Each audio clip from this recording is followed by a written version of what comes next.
আমি যে কথাগুলো বলতেছি আমি কি পার্টি টোনে বলতেছি না আসলে অ্যাজ এ মানুষ হিসাবে রেসপেক্ট বোধ দিয়ে কথা বলতেছি বা আপনি আমাকে কিভাবে দেখতেছেন?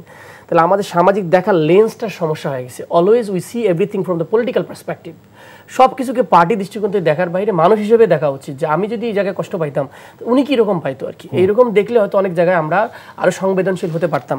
তো ইথিক্স অফ সোশ্যাল ইথিক্সটা আসলে ডাউন হয়ে গেছে। সেটা আমাদের কারিকুলাম থেকে সব জায়গায় নিয়ে আসা, ফ্যামিলি কালচারে রিটার্ন করা উচিত। পাশাপাশি আমাদের বিশ্ববিদ্যালয়ে আমি ইথিক্স পড়াইতাম, দেখতাম যে সব জায়গায় ইথিক্স আছে আসলে। তো সোশ্যাল মিডিয়ারও ইথিক্স আছে, আমরা যেন এটা ব্যবহার করি এবং হুটহাট করে মানুষকে ব্লেমিং না করি।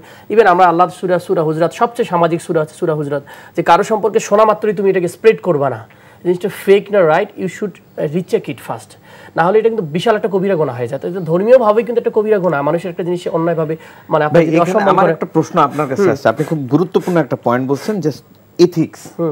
আচ্ছা, সোশ্যাল মিডিয়াকে আমরা ইথিক্সের ভিতরে আনতে সক্ষম কতটুকু? না, ইথিক্সটা মানুষ, আমি দেখেন সবকিছু তো মানুষের সাথে জড়িত। এআই যেটা চালায় সেটা মানুষই তৈরি করছে, আর্টিফিশিয়াল ইন্টেলিজেন্স। আপনি যেটা বলতেছিলেন যে হিরো সময় ভাঙছে, আবার সেইটা দিয়ে আমরা আবার ভালো কাজও করতে পারতেছি। তো মানুষের ভিতরে যদি মানে নষ্ট হয়ে যায় সেই জিনিস তো আর কিছু ঠিক থাকবে না। আসলে আমাদের কয়েকটা জেনারেশনকে পচে গেছে।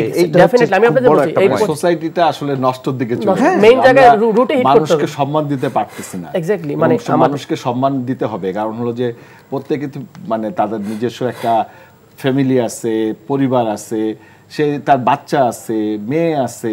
তারা যখন এই ধরনের একটা ভিডিও দেখে বা আমাদের শিক্ষা ব্যবস্থা, সমাজ ব্যবস্থা এবং সামাজিকতা, সামাজিক অবস্থা কেমন করে দেওয়া হয়েছে। প্রিয় দর্শক, আজকে আমরা এখানে শেষ করতে হচ্ছে আমাদের এই সংলাপ প্রতিদিন অনুষ্ঠান।